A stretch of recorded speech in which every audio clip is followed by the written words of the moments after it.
Friends, Bollywood ఎలాంటి industry అంటే ఇక్కడ ప్రతిరోజు లక్షల మంది సినిమాల్లో అవకాశాల కోసం ఆడిషన్స్ ఇస్తారు. అలాగే బాలీవుడ్ లో అవకాశాలు దొరకాలంటే భారీ మొత్తంలో డబ్బు ఉండాలి, లేకపోతే సినీ బ్యాక్గ్రౌండ్ అయి ఉండాలి. ఇవి రెండు లేకపోతే తమ బుర్రాని వాడాలి. వాళ్ళు తమ శరీరంతో వేరే వారి శరీర దాహాన్ని తీర్చి సినిమాల్లో అవకాశాలు పొందాలి. అయితే ఫీమేల్ యాక్టర్స్ డైరెక్టర్స్ తో, ప్రొడ్యూసర్స్ తో మరియు సినిమా హీరోలతో శారీరక సంబంధాలు పెట్టుకుంటారు. మరియు అబ్బాయిలు కరణ్ జోహర్ లాంటి వాళ్ళతో సంబంధాలు పెట్టుకుంటారు. ఇలా ప్రతి ఒక్కరు చేస్తారని నేను అనడం లేదు, కానీ 90% బాలీవుడ్ లో ఇలాగే జరుగుతుంది. జాక్లిన్ ఫెర్నాండెజ్ కనిపించడానికి క్యూట్ గా, అందంగా, అట్రాక్టివ్ గా కనిపిస్తుంది. మీలో కొంతమందికి ఈమె క్రష్ గా కూడా ఉండవచ్చు. కానీ అమాయకంగా కనిపించే ఈ అమ్మాయి తెర వెనుక ఉన్న అసలు మొహం తెలిస్తే మీకు ఈమె అస్సలు నచ్చదు. అయితే ఈ వీడియోలో మీరు ఈమె గురించి మీకు తెలియని రహస్యాల గురించి తెలుసుకోబోతున్నారు. ఇప్పటి వరకు మీరు మన ఛానల్ ని సబ్స్క్రైబ్ చేసుకోకపోతే ఇప్పుడే మన ఛానల్ ని సబ్స్క్రైబ్ చేసుకోండి. అయితే జాక్లిన్ ఫెర్నాండెజ్ శ్రీలంకలోని కొలంబోలో జన్మించింది మరియు తన హై స్కూల్ స్టడీస్ కూడా కొలంబోలోనే పూర్తి చేసింది. దాని తర్వాత పై చదువులకి విదేశాలకు వెళ్ళింది. చదువు పూర్తయిన తర్వాత ఈమె మళ్ళీ శ్రీలంకకు వచ్చింది. దాని తర్వాత ఆమె మోడలింగ్ స్టార్ట్ చేసింది. 2006లో ఈమె మిస్ శ్రీలంకగా మారింది.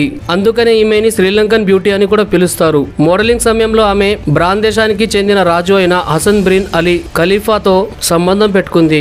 మిస్ శ్రీలంక అయిన తర్వాత జాక్లిన్ ఫెర్నాండెజ్ కొన్ని ఆల్బమ్స్ లో, సాంగ్స్ లో నటించే అవకాశం వచ్చింది. కొన్ని సంవత్సరాలు అక్కడ పనిచేసిన తర్వాత ఎక్కువ డబ్బు వస్తుందని ఆమె భారతదేశానికి వచ్చేసింది.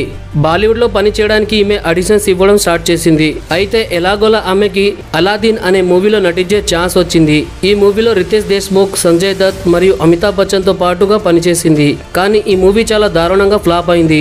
దాని తర్వాత ఈమెకి ఎవరు కూడా గుర్తింపు ఇవ్వలేదు. అయితే మూవీ చేస్తున్న సమయంలో ఈమెకి రితేష్ దేశ్ముఖ్ బ్యాక్గ్రౌండ్ ఏమిటో తెలుస్తుంది. అతను ఒక పొలిటీషియన్ కొడుకు అని తెలుసుకున్న జాక్లిన్ ఫెర్నాండెజ్ అతనితో కేవలం తనకు అవకాశాల కోసం సంబంధాన్ని పెట్టుకుంది. దీని తర్వాత రితేష్ సహాయంతో ఆమె మరొక మూవీలో నటించే అవకాశం వస్తుంది. ఆ మూవీ పేరు జానే కహా ఆయే హై. కానీ ఈ మూవీ కూడా చాలా దారుణంగా ఫ్లాప్ అయింది. ఈ మూవీ ఫ్లాప్ అయిన తర్వాత 5 సంవత్సరాల తర్వాత ఈమెకు సాజిద్ ఖాన్ తో పరిచయం అవుతుంది. సాజిద్ ఖాన్ ఆమెకి హౌస్ఫుల్ మూవీలో ఐటమ్ సాంగ్ చేసే అవకాశం ఇస్తాడు. ఈ సాంగ్ చాలా పాపులర్ అయింది. దాంతో ఈమెకి మంచి పేరు వచ్చింది. ఈ సాంగ్ చేస్తున్న సమయంలో సాజిద్ ఖాన్ ఎంత పెద్ద డైరెక్టరో ఆమెకు అర్థమైంది మరియు అతనితో రిలేషన్షిప్ లో వెళ్ళింది. ఈ మూవీ తర్వాత ఆమెకి మరొక సినిమాలో అవకాశం వచ్చింది. ఆ సినిమా పేరు మర్డర్ 2. ఈ మూవీ మంచి హిట్ అయింది. అలాగే ఈ మూవీలో ఇమ్రాన్ హస్మీతో చాలా క్లోజ్ సీన్స్ లో నటించింది. అలాగే ఇమ్రాన్ హస్మీతో కూడా కొంత సమయాన్ని గడిపింది. ఆ తర్వాత ఆమె చాలా పాపులర్ అయిపోయింది. సాజిద్ ఖాన్ ఈమె మాయలో ఎంతగా పడిపోయాడంటే ఈమెను తన హౌస్ఫుల్ 2 మూవీలో లీడ్ రోల్ లో ఛాన్స్ ఇచ్చాడు. అయితే ఈ మూవీ మంచి హిట్ ని సొంతం చేసుకుంది. ఈ మూవీ తర్వాత సాజిద్ ఖాన్ ఆమెని పెళ్లి చేసుకోవాలనుకున్నాడు. కానీ ఆమె దానికి సమాధానంగా నేను హీరోయిన్ గా పాపులర్ అయిన తర్వాత పెళ్లి చేసుకుంటాను అని చెప్తుంది.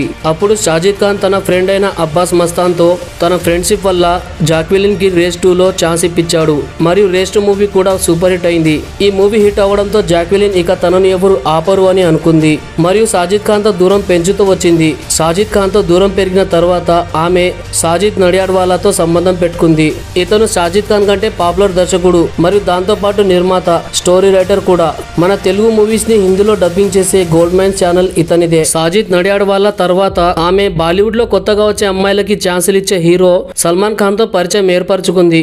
ఆ పరిచయంతోనే కిక్ మూవీలో నటించే అవకాశాన్ని సంపాదించుకుంది. సల్మాన్ ఖాన్ చాలా మందిని పరిచయం చేశాడు మరియు అవకాశాలు ఇచ్చి వారిని వాడుకుంటాడు. కానీ జాక్విలిన్ సల్మాన్ ఖాన్ ని వాడుకుంది. జాక్విలిన్ ఫెర్నాండెజ్ సాజిద్ నడియాడ్వాలాని వదిలేసి సల్మాన్ ఖాన్ తో రిలేషన్షిప్ లో వెళ్తుంది. అయితే సల్మాన్ ఖాన్ ఐశ్వర్యరాయ్ ని వదిలేసి మిగతా హీరోయిన్స్ అందరూ కూడా ఫారిన్ హీరోయిన్స్ తో డేట్ చేసేవాడు. అలాంటి సల్మాన్ ఖాన్ కి జాక్విలిన్ చాలా ఈజీగా దొరికేసింది. వీళ్ళిద్దరూ దగ్గరయ్యారు మరియు సల్మాన్ ఖాన్ ఆమెకి బాలీవుడ్ లో వరుసగా సినిమా ఆఫర్లు ఇప్పించాడు. అయితే దీని తర్వాత బ్రదర్స్ మూవీ షూటింగ్ లో అక్షయ్ కుమార్ తో కూడా ఈమె పరిచయం ఏర్పడింది. దాని తర్వాత ఏ జెంటిల్మ్యాన్ అనే మూవీలో సిద్ధార్థ్ మల్హోత్రాతో నటిస్తున్నప్పుడు అతనితో ప్రేమలో పడింది. ఈ మూవీలో ఒక సీన్ లో కిస్ చేయాల్సి వస్తుంది. అప్పుడు షూటింగ్ లో వీళ్ళిద్దరూ నటిస్తున్నప్పుడు దర్శకుడు ఎంత చెప్పినా వినకుండా వాళ్ళు ముద్దు పెట్టుకోవడం ఆపడం లేదు. అయితే దాని తర్వాత వీళ్ళిద్దరూ రిలేషన్షిప్ లో ఉన్నారని అందరికీ తెలుస్తుంది. ఈమె నెట్వర్క్ 100 కోట్లు అయినప్పటికీ లాక్డౌన్ కి ముందు ఈమె దగ్గర ఇల్లు కూడా లేదు. ఈమె ఎవరితో అయితే డేట్కి వెళ్తుందో వాళ్ళ ఇంట్లోనే ఉండిపోయేది. లాక్డౌన్ సమయంలో ఈమె సల్మాన్ ఖాన్తో సమయాన్ని గడిపింది. లాక్డౌన్ మొత్తం తనతో పాటు ఉన్నందుకు సల్మాన్ ఖాన్ ఈమెకి ₹1 కోటి విలువ చేసే ఒక ఫ్లాట్ ని కూడా గిఫ్ట్ గా ఇచ్చాడు. ఈమె అసలు రహస్యం ఎప్పుడు బయటపడిందంటే ఎప్పుడైతే సుకేష్ చంద్రతో ఉన్న ఫొటోస్ బయటపడిందో అప్పుడు. సుకేష్ చంద్రశేఖర్ ఒక అతిపెద్ద మోసగాడు. ఇతను ప్రస్తుతం 200 కోట్ల మనీ లాండరింగ్ కేసుల్లో జైల్లో ఉన్నాడు. అయితే సుకేష్ చంద్ర జాక్విలిన్ ఫెర్నాండెస్ కి 25 కోట్ల నుంచి 30 కోట్ల వరకు ఖర్చు చేశాడంట. అయితే ఫ్రెండ్స్, బాలీవుడ్ లో చాలా మంది ఇలాంటి పనులు చేసి పైకి వచ్చిన వాళ్ళు ఉన్నారు. కానీ వారిలో మొదటి వరుసలో జాక్విలిన్ ఫెర్నాండెస్ ఉంటుంది. అయితే ఈమె గురించి తెలుసుకున్నారు కదా, మీ అభిప్రాయం ఏమిటో కింద కామెంట్ చేయండి. అదే విధంగా మన ఛానల్ ని సబ్స్క్రైబ్ చేసుకోండి. Thank you friends, thank you for watching.